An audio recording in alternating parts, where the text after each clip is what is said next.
Universidad Tecnológica de León. Present Optimist Process. Hello everyone.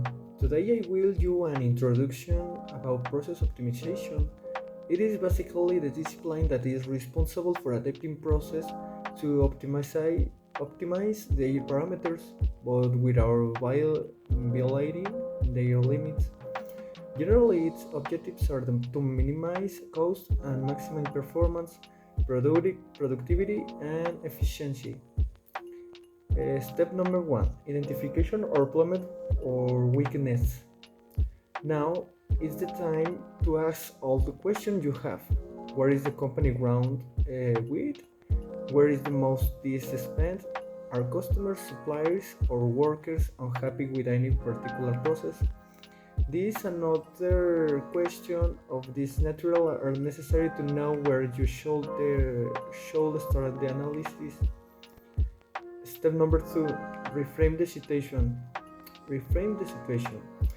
Now is the time to think about how you could rethink the processes in which you have detected improved points. Do you think there is anything that can be improved? Brainstorm with all the parties involved in process. Step Step number three, implement. Once you are clear about what to improve and how it is the process of implementing this change. And number four, and finally, is check.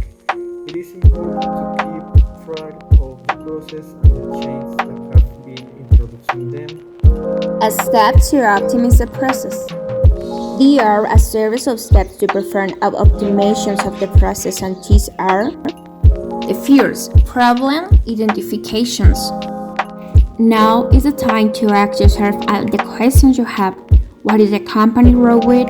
What is the milestone spent? Are customers, suppliers, workers unhappy with a particular process? These and other questions if these nature are necessary to know where you should start to analyze. Second step, reframe the situation. Do you think there is anything that can be improved? Brainstorm will help the parties involved in the process in such a way that you will obtain objective points of view that will prove you with good ideas for improvement. 3. A step. Implement. Once you are clear about what you improve and how is this the process of implementing these changes, it's possible that at this point you can help yourself with the process to move tools to generate greater agility. And the ultimate step, or the fourth step, is control. It's important to keep track of the process and the changes that have been introduced. Then ask yourself if the changes introduced really meet their objective, and if no, go back to step number 2 and rethink the situation again. In order to know if we have to optimize a process, we can guide ourselves by knowing the A waste, unnecessary transportation, excess inventory, and unnecessary movement of people and equipment or machine, where either people waiting at use and equipment, overproduction, overprocessing and spend more time, defects which requiring foreign costs to correct. And the facts. Hi, I will now talk about the advantage. Point number 1 helps to eliminate duplicity in process such as eliminating activities that do not generate value. Point number 2 reduce process times, optimizing the delivery time of a product or service to the final customer. Point number 3 documented process and organization efficiency. Point number 4 improve service quality to increase customer satisfaction. Point 5 improve productivity and efficiency of employees in their daily activities. Point 6 optimize the cost incurred in the execution of a process and improve profitability. Achieving these improvements requires not only to have clear intentions, but also the use methodology tools that they allow an orderly, standardized, and controlled work of the improvements make. In short, we want to reduce a cost and increase efficiency. Hi, some examples and how to apply them in companies. There are different examples of continuous improvement that have been applied by many companies over the last decade.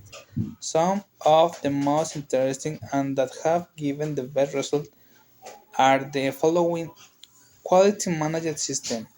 This consists of the implementation of system aimed at verifying final customer satisfaction. Thus, to the system information is obtained that can be applied to improve those aspects that do not provide complete satisfaction, which allow the final customer experience to be continuously improved.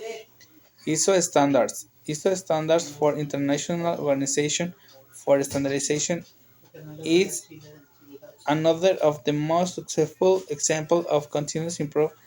Thus, to ISO quality standards are applied at the international level, allowing the production of standardized products that comply with a series of rules and requirements that ensure their good quality and that they fulfill the function for which they have been designed. Environmental assessment system. The application of environmental assessment system allow production to be approached from a holistic, total perspective. Environmental assessment system control all aspects related to the manufacturing of product, allowing complete control over the final products and their impact on the environment.